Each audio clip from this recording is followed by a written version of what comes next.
अस्सलाम वालेकुम, this is Mohit Pirzada in Washington, United states. आज 14 जनवरी 2026 है, बुध का दिन है। मेरा इस वीडियो में तमाम तर फ़ोकस जो है वो पाकिस्तान की सियासत पे रहेगा, इमरान खान और पाकिस्तान तहरीक-ए-इंसाफ के जो डायनामिक्स हैं, उन पे रहेगा। जहाँ हम देखते हैं कि गुज़िश्ता शब जो अडयाला जेल के बाहर जहाँ पाकिस्तान तहरीक-ए-इंसाफ ने नारा दे रखा था अडयाला के बाहर 10,000, वहाँ वो धरना, वो मुहिम और वो कैंपेन बहुत बुरी तरह से हमें नाकाम और फ्लॉप नज़र आती है। और ऐसा लगता है कि तकरीबन तकरीबन अलीमा खान साहिबा को और इमरान खान की बहनों को और वर्कर्स को, चंद सौ जो वर्कर्स थे, उन्हें पाकिस्तान तहरीक इंसाफ की जो लीडरशिप है, पंजाब में हो या खैबर पख्तूनख्वा में हो, या वो सेंटर के अंदर हो, फेडरल नेशनल असम्बली की लीडरशिप हो, उन्होंने तकरीबन तकरीबन इमरान खान की बहनों को वहाँ पे तनहा छोड़ दिया। और इससे हमें पाकिस्तान तहरीक इंसाफ की जो इंटरनल कन्फ्यूजन, इंतशार और उसके जो पावर डायनामिक्स हैं, उसका हमें क्या पता चलता है। और इसका हमें एक मवाजना भी करना पड़ेगा कि कराची में जो कुछ हुआ और जो अडयाला जेल के बाहर हुआ, इसमें क्या हमें एक रिलेशनशिप नज़र आता है या क्या कंट्रास्ट नज़र आता है। और पिछले वीलॉग में आपको याद होगा कि मैंने ये कहा था कि ये एक बहुत बड़ा इम्तिहान है। कराची के कामयाब जलसे के बाहर जो मज़ार कायद के ऊपर हुआ, बाग जनाब के हुआ, उसकी कामयाबी के बाद अब अडयाला जेल के बाहर पाकिस्तान तहरीक इंसाफ क्या करती है, ये उनकी लीडरशिप का और उनकी पॉलिटिक्स का एक बहुत बड़ा इम्तिहान होगा। और अभी मैं बहुत ही दुख से ये कह सकता हूँ कि वो इस इम्तिहान के अंदर पाकिस्तान तहरीक इंसाफ की लीडरशिप हमें खासी बुरी तरह से नाकाम नज़र आती है। लेकिन अब इस वक्त दुनिया में और भी बहुत सी डेवलपमेंट्स हो रही हैं, मेरा फोकस उन पे नहीं होगा। मैंने फैसला किया है कि इन डेवलपमेंट्स यानी ईरान और अमेरिका के हवाले से मैं एक अलग वीडियो करूँगा, चंद घंटों में, बहुत मेहनत से, बहुत तफसील से उसे यहाँ पे अपलोड करूँगा। लेकिन चंद अल्फाज, चंद जुमले मैं स्टेज पे कहना चाहता हूँ, बिकॉज ना सिर्फ इस वक्त दुनिया के जो बड़े ज़राए अबलाग हैं, ख़्वाह वो डिजिटल मीडिया हो, इलेक्ट्रॉनिक लेगेसी मीडिया हो, अखबारात हों या इंटरनेट हो या सोशल मीडिया हो, वहाँ पर हर 4-6 घंटे के बाद, 3-3 4-4 घंटों के बाद ये खबरें लग रही हैं कि कैसे अमेरिका के सदर ने अपना माइंड बना लिया है ईरान पे हमला करने के हवाले से। उनकी वो स्टेटमेंट जहाँ उन्होंने मुजाहिरीन को ये कहा कि तुम डटे रहो, खड़े रहो, एफर्ट करते रहो, मदद जो है तुम्हारे लिए, हेल्प जो है it is on the way. और जब उनसे ये पूछा गया कि वो हेल्प किस शक्ल में होगी, तो उन्होंने उसकी तफसीलात नहीं शेयर की। उन्होंने मीडिया को ये कहा कि आप लोग खुद इसका एक अंदाज़ा लगा सकते हैं कि वो मदद किस किस्म की होगी। अब ना सिर्फ ये कि New York Times, Washington Post, Al Jazeera, America और बरतानिया के अखबारात इसका ज़िक्र कर रहे हैं, बल्कि पाकिस्तान के सोशल मीडिया के अंदर भी जो प्रोमिनेंट व्लॉगर्स हैं, उन्होंने भी अपने व्लॉग्स में तकरीबन तकरीबन ये दावा, ये एनालिसिस कर दिया है कि किसी भी वक्त जो है ईरान के ऊपर हमला हो सकता है। मैं आपको ये बता सकता हूँ कि ये हमला शायद बहुत जल्दी नहीं हो सकता। उसकी बहुत सी वजूहात हैं। वैसे तो पाकिस्तान के सोशल मीडिया में, दुनिया के अखबारों को देखकर ये कह दिया गया है कि अमेरिका के जो ये हमला सबमरीन्स के ज़रिए भी होगा। अमेरिका के नेवल जो है एसेट्स, उनको इस्तेमाल किया जाएगा। एयरफोर्स के बेसिस जो हैं कतर के अंदर, सऊदी अरब में इस हवाले से तैयार हैं। लेकिन मेरी जो प्रिलिमिनरी रिसर्च है वो शो करती है कि अमेरिका का कोई भी स्ट्राइक कैरियर ग्रुप जो है इस वक्त बहरा पर्शियन गल्फ के अंदर ईरान के आगे पीछे मौजूद नहीं है। और जिसे पहले कहा गया था जेराल्ड फोर्ड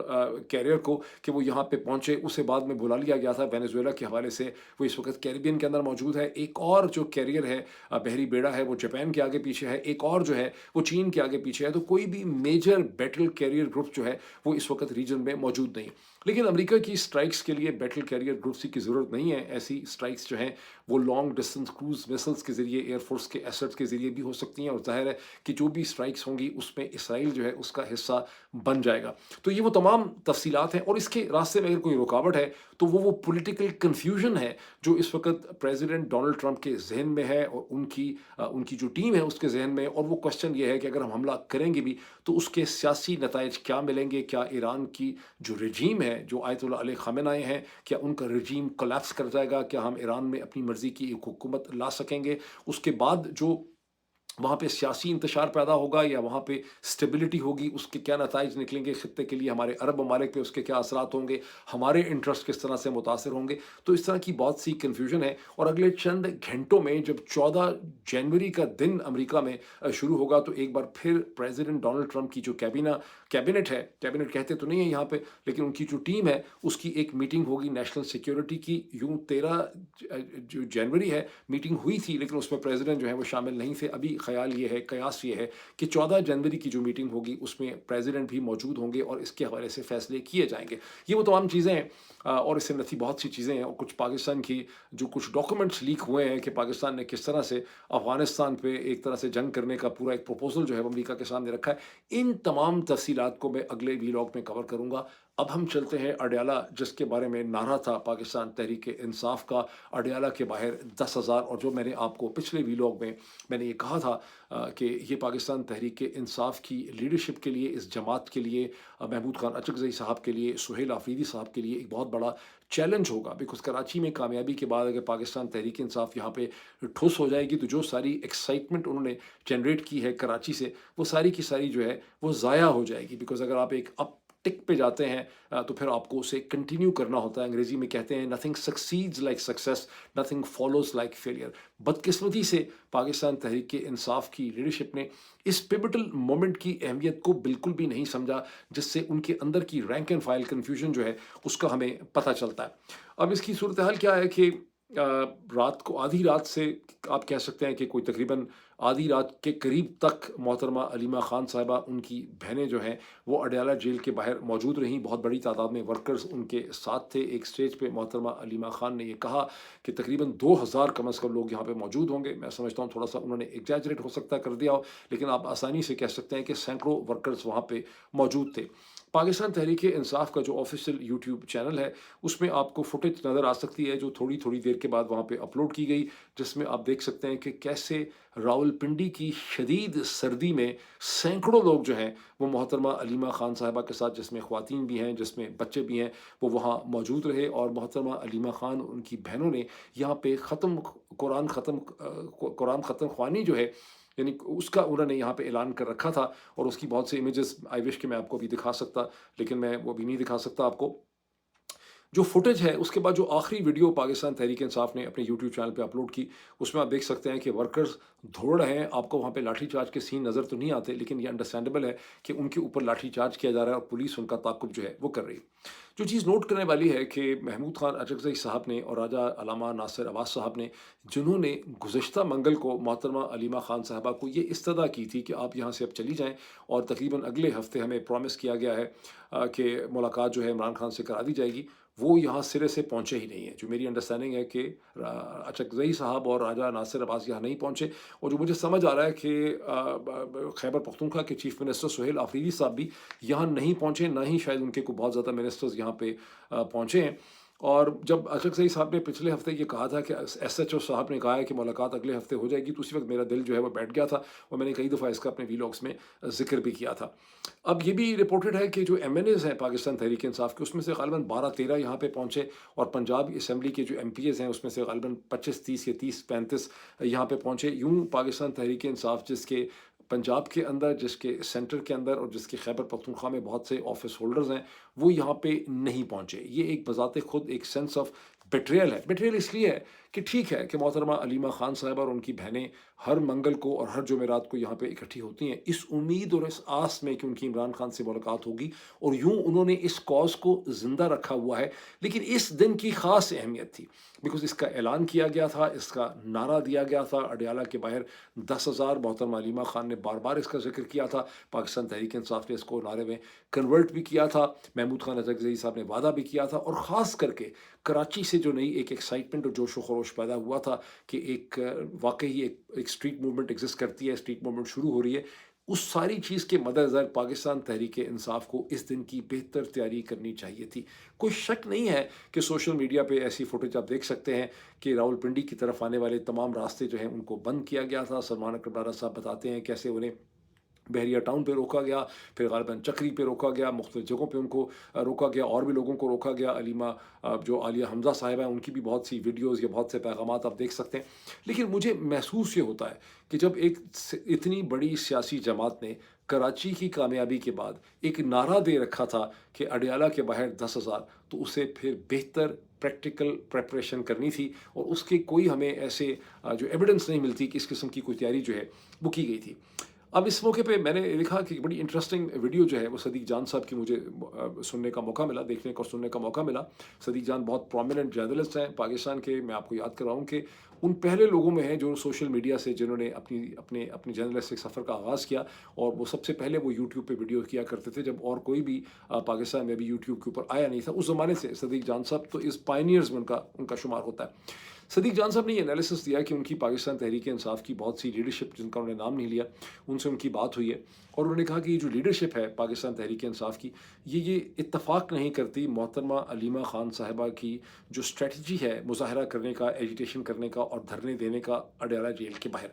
انہوں نے یہ نہیں بتایا کہ وہ جو لیڈر، یعنی صدیق جان نے یہ نہیں بتایا کہ یہ جو پاکستان تحریک انصاف کی لیڈرشپ ہے ان کے ذہن میں کیا ہے کہ کیا کرنا چاہیے، کیا وہ کسی اور طریقے سے پاکستان کی ملٹری اسٹیبلشمنٹ سے رابطے رکھنا چاہتے ہیں، کوئی اور ان کے ذہن میں حل ہے۔ لیکن انہوں نے خود یہ کہا صدیق جان نے کہ میں سمجھتا ہوں کہ اتنے M N A M P As ہیں اور یہ لوگ اپنے ساتھ اگر 50 100 لوگ بھی لے آئیں تو پھر یہاں پر 10,000 لوگ اکٹھے ہو جائیں گے، اور جب 10,000 لوگ یہاں پہ اکٹھے ہوں گے تو ظاہر ہے کہ عمران خان سے ملاقات ہو جائے گی، خود گاڑی میں بٹھا کے عمران خان سے پولیس جو ہے وہ ملاقات کرائے گی، ان سے آ کے ریکویسٹ کرے گی، لیکن ایسا جو ہے نہیں ہو سکتا۔ میں نے اس کا ایک ٹویٹ بھی کیا تھا کہ پھر اس کے راستے میں اگر اتنا اچھا پلان ہے تو اس کے راستے میں رکاوٹ ہے ہی کیا۔ اس موقع پہ ہمیں اب کراچی کے ساتھ کنٹراسٹ کرنا بھی بڑا ضروری بن جاتا ہے۔ میں نے کراچی کا جو جلسہ تھا اور جو وہاں کی ایک موومنٹ تھی، جو ساری ایک اسٹریٹ ایکٹیویٹی تھی، جو لوگ جس طرح سے نکلے، اس کے حوالے سے میں نے 2 3 ویلاگس کی، اور میں نے ہر دفعہ آپ کو ایک کنٹراسٹ دینے کی، ایک لاجیکل منطقی انالیسس دینے کی بھی کوشش کی تھی کہ کراچی کے اندر کیا ہو رہا ہے، لیکن بہت سے لوگ جذبات میں شاید اس کو سمجھنا نہیں چاہتے تھے۔ اب آپ کو سمجھ آتی ہے کہ کراچی میں 3 فیکٹرز آپ کو سمجھ آتے ہیں جو یہاں پہ موجود نہیں تھے۔ ایک تو کراچی میں جو لوگ نکلے وہ لوگ تھے، وہ پاکستان تحریک انصاف کی لیڈرشپ کا کرشمہ نہیں تھا، وہ لیڈرشپ کا فنکشن نہیں تھا۔ وہاں کراچی کے لوگ جو ہیں وہ خود سے نکلے ہیں، اس میں ان کو نکالنے میں لیڈرشپ خواہ اس کو کلیم کرتی رہے، اپنی پرفارمنس دکھاتی رہے، لیکن اس کا لیڈرشپ سے تعلق نہیں تھا، وہ لوگوں کی آمد تھی، لوگوں کی پرفارمنس تھی۔ اور وہ اس کی وجہ بھی ہے کہ کراچی نے ایک بار پھر ظاہر الیکشن ان سے لوٹا گیا، لیکن 8 فروری 2024 کا جو الیکشن ہے وہ ایک بار اگر صحیح ہوتا تو ایک بار پھر وہاں سے کراچی سے پاکستان تحریک انصاف نے جیتنا تھا، تو لوگوں کو یہ پہلی دفعہ موقع ملا تھا اپنے آپ کو اسٹریم آؤٹ کرنے کا، اور وہ انہوں نے اپنا جو پیشن ہے اسے انہوں نے ایکسرسائز کیا۔ دوسری چیز ہے کہ کراچی کے اندر جیسے میں نے آپ کو بتایا کہ 15 سے 20% پشتون پاپولیشن ہے، اور سہیل آفریدی کا خیبر پختونخوا کے چیف منسٹر کی حیثیت سے وہاں ہونا، اور پاکستان تحریک انصاف سے بھی ان کی عقیدت ہے، تو اس وجہ سے آپ نے جو بہت زیادہ ٹرن آؤٹ دیکھا اس میں پشتون سینٹیمنٹل ایلیمنٹ جو ہے اس کا بھی رول تھا۔ تیسری چیز جو کراچی میں فرق ہے وہ یہ کہ کراچی کے اندر جو جماعت رول کرتی ہے پاکستان پیپلز پارٹی، وہ پی ٹی آئی کی ڈائریکٹ ایڈورسری نہیں ہے۔ ویسے تو پاکستان تحریک انصاف والے اور پی پی پی والے سبھی ایک دوسرے کو گالیاں نکالتے ہیں، پاکستان تحریک انصاف والے زیادہ نکالتے ہیں، پی پی پی والے ذرا کم نکالتے ہیں، گالی گلوچ ہوتی رہتی ہے، ایک دوسرے پہ لعن طعن بھی ہوتی ہے، لیکن آصف علی زرداری اور بلاول زرداری کی پاکستان پیپلز پارٹی ڈائریکٹ ایڈورسری اور اوپوننٹ نہیں ہے پاکستان کی پالیٹکس میں عمران خان کی جماعت پاکستان تحریک انصاف کی۔ یہ وہ نقطہ ہے جس کو عمران خان نے اپنے 4 برس میں، پونے 4 برس میں ٹھیک طرح سے گریسپ نہیں کیا۔ ان کا کوئی ایموشنل رینکر نہیں ہے پاکستان تحریک انصاف کے خلاف، اور انہوں نے جب شروع میں ویلکم کیا، اور وہ شاید ویلکم ان کا جاری رہتا اگر ان کے اوپر دباؤ نہ پڑتا۔ یہ میں نے پہلے ہی آپ کو انالیسس دیا تھا، لیکن اب اس کے بارے میں شہزاد اقبال جو جیو نیوز کے اینکر پرسن ہیں، ان کی ایک ویڈیو میں نے دیکھی ہے، انہوں نے اس میں ایک طرح سے انکشاف کیا ہے، اور انہوں نے بہت اچھا ایکسپلین کیا ہے کہ پاکستان پیپلز پارٹی نے شروع میں ویلکم کیا بیکاز پاکستان پیپلز پارٹی ایک گڈ ول فیکٹر چاہتی تھی، وہ اپنے آپ کو پی ایم ایل این اور پنجاب سے الگ کر کے بھی دکھانا چاہتی تھی، لیکن جب پاکستان تحریک انصاف نے ان کا شکریہ ادا کیا اور ان کی پذیرائی ہوئی اور بڑی ایکسائٹمنٹ کراچی میں دیکھی گئی، ہلچل دیکھی گئی، تو پھر نون لیگ کے لوگوں نے اسٹیبلشمنٹ کو دہائی دی کہ ہمیں تو یہ کہا گیا تھا لاہور کے اندر کہ سختی سے ٹریٹ کریں، لیکن دیکھیں کراچی میں کیسے ایک ڈفرینٹ طریقہ ہو رہا ہے اور ہم خراب ہو رہے ہیں۔ اور یوں پاکستان کی اسٹیبلشمنٹ نے، جنرل عاصم منیر کی ٹیم نے پی پی پی کے اوپر زور ڈالا، جس کے بعد پی پی پی نے وہ سب کچھ کیا۔ جب چیف منسٹر جو ہیں وہ حیدرآباد سے کراچی آتے ہیں، ان کو 7 گھنٹے لگ گئے، پولیس نے جگہ جگہ ناکے لگائے، بلاکس کیے اور اریسٹ کیے، وہ سب کچھ انہوں نے اس کے بعد کیا، لیکن جو کچھ بھی انہوں نے کیا وہ انہوں نے اس طرح سے پولیسنگ اور کریک ڈاؤن نہیں کیا جس طرح سے آپ پنجاب میں دیکھتے ہیں۔ دوسرا فیکٹر اس کے ساتھ ہی بہت ضروری ہے سمجھنا کہ پنجاب پاکستان کے صوبوں میں سب سے زیادہ سپریسڈ صوبہ ہے، سب سے زیادہ کنٹرولڈ صوبہ ہے۔ انگریز نے جو پولیسنگ سسٹم بنایا تھا وہ بھی پنجاب میں سب سے زیادہ مضبوط تھا، ڈیپلی انٹرینچ تھا، اور 9 مئی 2023 کے بعد اور جتنی بھی سیاست چلی ہے، سب سے زیادہ جو जाबराना क्रैकडाउन्स हुए हैं, वो पंजाब के अंदर हुए हैं। पंजाब में पुलिस की प्रेज़ेंस बहुत ज़्यादा है, यहाँ पे क्रैकडाउन बहुत ज़्यादा हुए हैं, यहाँ लोग डरे हुए बहुत ज़्यादा हैं। तो पाकिस्तान तहरीक-ए-इंसाफ को अगर यहाँ पे कोई पावर शो करना था अडयाला के बाहर, तो उनको इन तमाम सर्कमस्टेंसेस को मद्देनज़र रखते हुए उसी हवाले से एक प्लानिंग करनी थी। और आप ये कह सकते हैं कि सिरे से कोई प्लानिंग इनकी थी ही नहीं। और जब सदीक जान की आप वीडियो समझते हैं, तो सुनते हैं, तो आपको इनकी इंटरनल डायनामिक्स और कन्फ्यूजन का भी अच्छी तरह से पता चल जाता है। रात के कोई तकरीबन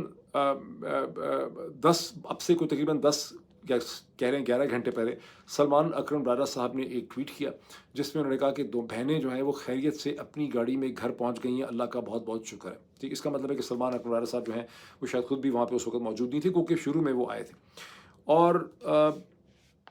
और अच्छा, अब और ये है कि अच्छी बात ये है कि अलीमा खान साहिबा ने इमरान खान की याद को उन्होंने ज़िंदा रखा है। वो इनिशिएटिव लेती हैं अपनी बाकी बहनों के साथ, और इमरान खान का एक फ़ोकस यहाँ पे रहता है। लेकिन लेकिन ये है कि पाकिस्तान तहरीक-ए-इंसाफ और अलीमा जो हैं, या नज़र आ रहा है कि वो आई टू आई नहीं है इसमें। अलीमा ने कॉज़ उनका ज़रूर ज़िंदा रखा हुआ है, और अगर अलीमा ऐसा ना करती, तो बहुत आसानी से आप ये तवक्को कर सकते हैं कि लोग सिरे से इमरान खान को भूलने लग जाते हैं। ये वैसे तो लोग कह देंगे गुस्से में कि नहीं, हम तो भूल ही नहीं सकते Imran Khan, social media, all that. लेकिन ग्राउंड रियलिटी जब आप देखते हैं, तो आपको ये बात समझ आती है। ये पिंडी का शहर अडयाला के साथ कम से कम 50 लाख की पिंडी की आबादी है, और पिंडी इस्लामाबाद के गिरदोनवा में 1 करोड़ से ज़्यादा लोग रहते हैं। 1 करोड़ पाकिस्तानियों की मौजूदगी में पंजाब के अंदर अडयाला जेल में 10,000 लोगों का ना पहुंच सकना पाकिस्तान तहरीक-ए-इंसाफ की एक बहुत बड़ी नाकामी। अब मैं एक आध जुमला और कह के जो एक पॉइंट आपके सामने रख के, पाकिस्तान तहरीक-ए-इंसाफ की नाकामियाँ और उनके जो फेलियर्स हैं, मेंटल फेलियर्स, उनकी लिस्ट तो खैर बहुत लंबी है, उसके लिए कई सफ़ात चाहिए, किताबें लिखी जा सकती हैं उसके ऊपर।